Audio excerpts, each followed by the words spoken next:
feel important or great? How do you feel important or great? Everybody's different. Who thinks that, was it Dillinger, the bank robber?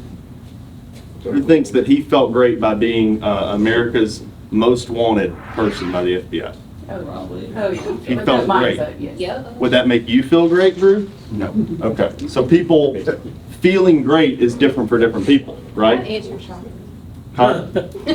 Said Drew's answer just shocked me. You thought he would I feel thought he would, great? I thought he would enjoy that. I would assume, he was the one that I would assume would never want to feel most wanted by the FBI. But other people feel great or important by their kids making them feel important, or their husband making them feel important, or, you know, all kinds of different things, right? And so what we want to be able to do is, when we're talking to other people, when we're selling other people or influencing them, because sales is just influencing them, we want to figure out what they want so we can influence their decision. It's not a bad thing. It's not lying to them to influence their decision. It's finding out, what does somebody want that I can help with? It's not pretending that, you know, a Medicare supplement is going to make them feel important. But if you're talking to an agent or a referral partner, that could be part of it. Because maybe your referral partner owns a business who thinks that the success of their business is directly correlated with how important they feel. It is, or they wouldn't have a business, most likely. Very few people would have a business if they didn't tie it to, you know, how important they feel. So your referral partners can feel important. How? How can you make a referral partner feel important? Okay, here's how you make them feel important. You can make them think that what you're going to do for them is going to help their business grow. Now, that might just be, I'm going to take care of your clients in a way that doesn't interfere with your business, and always, you know, gratifies that client in a way that makes your referral make your word better, right? Because they're transferring trust to them. So if you do a good job, they feel like glad that they were referred to, which is good for them. Another thing that can happen there is you can have reciprocal referrals. You could even get into the monetary side of it, because money helps businesses for sure, right? Now, another thing you can deal with, like when you deal with clients, you have to, this is where really good influencers, and I don't mean that in the Instagram sense, people who can influence other people in life, in conversation, people that don't even have social media. I just mean influencing, selling, whatever that is. People that can really influence people well are people that can meet with multiple people and get a sense of what that person wants very quickly. Who thinks they can do that? Who thinks they have what I would call an adaptive personality? Who thinks that they can meet with someone and think, this person is different than that person is different than that person? Who thinks that all those people have some overlapping consistency in what they want? Okay? They do. Everybody has some kind of similar things, and they're these, the things that money can buy. What people buy with money are different, but it doesn't mean that they don't desire money. It's not necessarily that the money is evil either, right? Maybe they just desire the safety and security that money brings. You know, not having to worry about where this is going to come from because they have money to pay for it.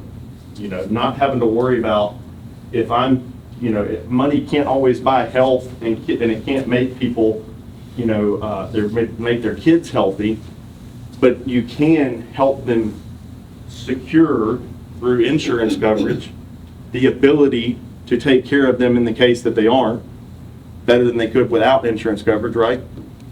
So all these things are things we can find that we need to think about who I'm talking to. If I'm talking to a low-income, dual special needs client who thinks that right away they're more benefit-driven, they're thinking about, what's this plan going to do for me immediately? Dental, vision, hearing, free money, over-the-counter benefits, all that kind of stuff. Whereas if I'm talking to an agent who thinks he's looking for the feeling of importance and money,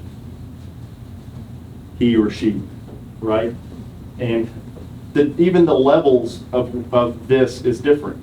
Some of them are looking for money for safety and security. Some of them are looking for money for the feeling of importance directly tied to the money. Andrew Carnegie is one of the richest people of all time. Who knows what he did with the majority of his money when he died? gave it all away. It's $365 million. And at the time, it would have been worth about $300 billion, like this time, the correlation of what he was giving away at the time. So like the desire to have money tied to his feeling of importance, it wasn't necessarily so he could get Lamborghinis and stuff. It didn't exist back then, but it wasn't tied to what he could do with the money necessarily. It was just tied to making big impact, and money became the score metric. So when you're talking to people, try to figure out what they want, so we can help them. And that's consumers, that's all these different things. What do our consumers want? I'm talking about Medicare beneficiaries or health insurance beneficiaries. What do they want? Peace of mind. Peace of mind. Money. They definitely want money. To feel heard. What we live in. Benefits. I would say the average, I'd say to some degree they do want to feel important. They want to feel important to you, that if they need something that you're going to be there. That's why I go on and say, we've been in business for 50, they don't feel important. They don't resonate with that always. That might help them with a trust factor to some people. Some people are triggered that way, especially your wealthier people. But your low income people are not, they're not like, oh wow, you've been around for a long time. What they'd rather have is an agent that they know is going to be there when they need something. So that's the feeling of importance. What else? Dental and vision. Dental and vision, right? But that peace of mind, what products do we sell that have peace of mind? What? Medsa. What else? Cancer policy. Sure. Cancer. What else? MA. Drug plans. Annuities. Annuities. No, it's not everything. Does dental and vision really give peace of mind? It maybe to some degree, but dental and vision is more of a desired product. I used to advertise it a lot because I consider it the only vanity insurance product. Home health care. Do it. Home health care. So a lot of what we are selling is peace of mind. That's the whole point of insurance, is its transference of risk. I don't think dental and vision is very peace of mind, but some people may view it that way. Maybe that's why they want it. But they definitely want money in dental and vision. Who thinks that there is a client that we serve that is not concerned with peace of mind? There is one. It's your zero premium Obamacare client and your D-SNP. Feel important, dental and vision, okay. Anything else that consumers want?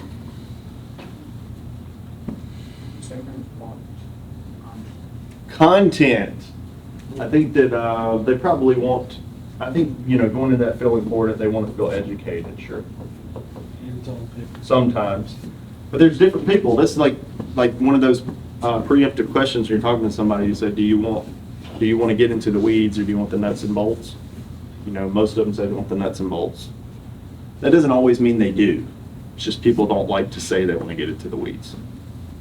So it's like a cop-out question to get you out of the weeds.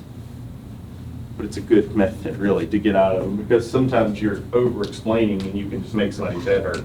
If they can't understand it, they don't want it. Consumers want convenience. They sure do.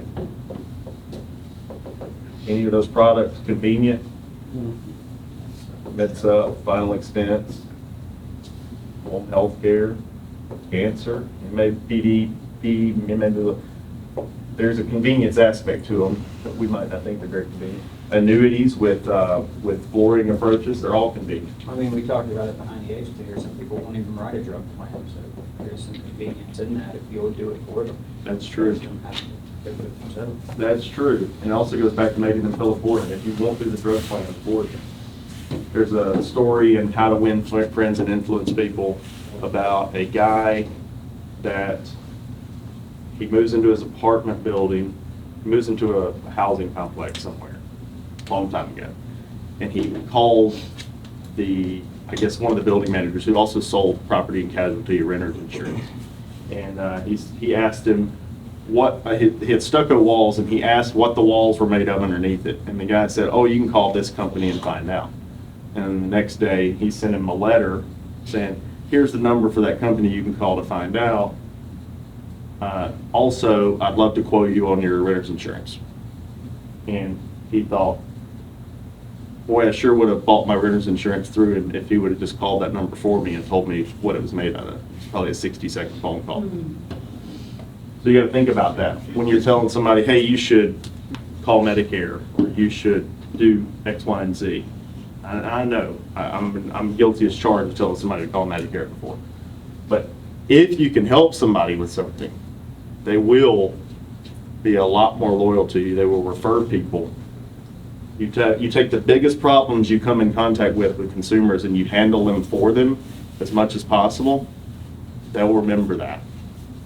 So, there might be a fine line between how much of that you can and can't do, but just remember, if you don't have anything to do, and the next thing you're going to do is start cold calling people, and somebody's asking you to solve a problem for them that you could probably help with, even if you don't know how, but it's something maybe you should know more about, maybe take that time and do that, to build that relationship, rather than, okay, well, I'm going to get back to cold calling people. Somebody wants to talk to you and wants you to help them with a problem that makes you further the expert and their partner in Medicare. You gotta think about it. It's time to train like a guru. Go Guru University is an ever-expanding, cutting-edge, interactive training platform with live weekly coaching calls constructed to train agents efficiently and compliantly. Go Guru University offers a library of training modules explaining Medicare A to Z, face-to-face and telesales training, SEO and other marketing, and much more. Visit goguru.university to schedule your one-on-one demo today.